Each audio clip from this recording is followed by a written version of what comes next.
Καταρχάς υπάρχουν βέβαια πολλά κοινά στοιχεία.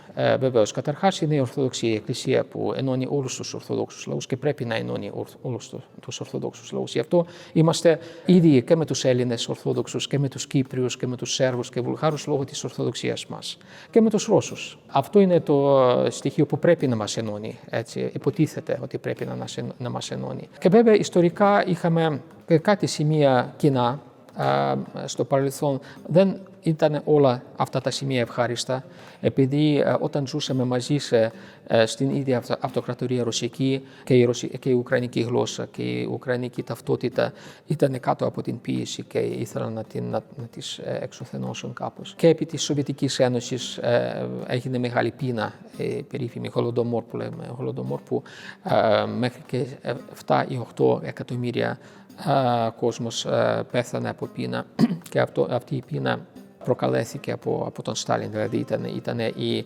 εντελώς συνειδητή πολιτική της ηγεσίας της Σοβιετικής Ένωσης εκείνη την εποχή. Είχαμε και κάποια ευχάριστα σημεία μαζί. Οι Ουκρανοί έχουν συμβάλει σε πολλά πράγματα, παραδείγματος χάρη έφτιαξε το διαστημικό πρόγραμμα της Σοβιετικής Ένωσης, ο Σέργιος Κοβαλιόφ, ήταν από την Ουκρανία, παραδείγματος χάρη. Ο Ουκρανικός λαός υπήρχε πρωτίστως ως ο λαός της Ρούση, αυτό που λέμε Ρούση, που ήταν ένα κρατήδιο που ανήκε στην ευρύτερη βυζαντινή περιφέρεια, κατά κάποιο τρόπο. Γι' αυτό όταν λάβαμε την Ορθοδοξία μας, τον χριστιανισμό μας, το λάβαμε από το Οικουμενικό Πατριαρχείο και για πολλούς αιώνες, δηλαδή τουλάχιστον από το 10ο αιώνα μέχρι 17ο αιώνα. Σχεδόν 7 αιώνες ήμασταν κάτω από το Οικουμενικό Πατριαρχείο και πάντοτε είχαμε ιδιαίτερη σχέση και με το ελλαδικό κόσμο και με το Οικουμενικό Πατριαρχείο και με το Βυζάντιο βέβαια, αυτό που λέμε τώρα Βυζάντιο. Μια εμπειρία και μια μνήμη η οποία παρέμεινε παρόλες τις ιστορικές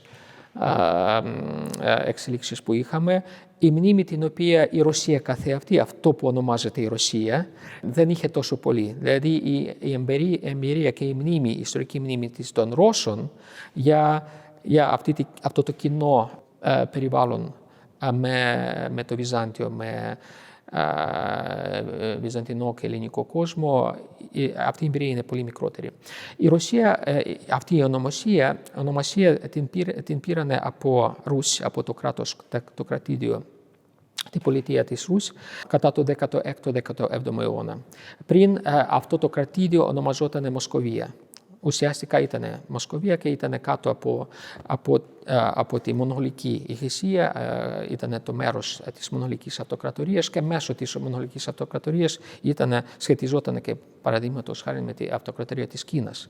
Κάτι που δεν το ξέρουν πολλοί, ότι όντως η Μοσκοβία ήταν ένα μέρος ουσιαστικά κάτω από την Κίνα κάποτε. Ιδιαίτερα επί της δυναστείας Ιωάνν και ύστερα λίγο επί δυναστείας του Μίνι στη Κίνα.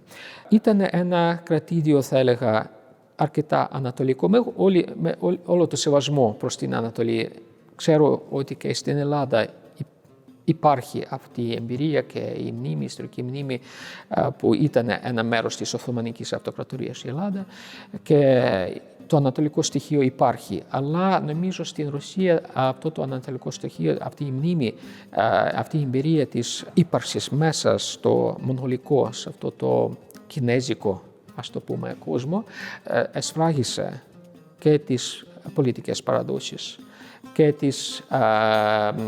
την ταυτότητα κατά κάποιο τρόπο. Γι' αυτό για μας, για τους Ουκρανούς, ουσιαστικά συνεχίζεται ο πόλεμος που είχαμε κατά το 13ο αιώνα, 12ο αιώνα, που είχαμε εισβολή των βαρβάρων από την Ανατολή. Με αυτόν τον τρόπο εκλαμβανόμαστε και τώρα, σαν να ήταν μια, δηλαδή, καλά, η Ελλάδα ήταν ένα μέρος της Οθωμανικής Αυτοκρατορίας και τώρα άμα εισβάλλουν οι Τούρκοι στην Ελλάδα θα ήταν το ίδιο για τους Έλληνες όσο για μας είναι η εισβολή της Ρωσίας με μοναδική διαφορά ότι είναι ομόδοξη. Αλλά τι είναι ομοδοξία, πώς βοηθάει, δεν μας βοηθάει καθόλου. Μάλλον μας βλάπτει επειδή χρησιμοποιείται από τους Ρώσους ως ένα επιχείρημα για να έχουν αυτή την εισβολή. Γι' αυτό, ναι, είχαμε κάτι κοινά στοιχεία, όπως και οι Έλληνες είχαν πολλά κοινά στοιχεία με τους Τούρκους και υπάρχουν κάποια σημεία αναφοράς και στο πολιτισμό κλπ. Αλλά είναι πολύ διαφορετικοί λαοί.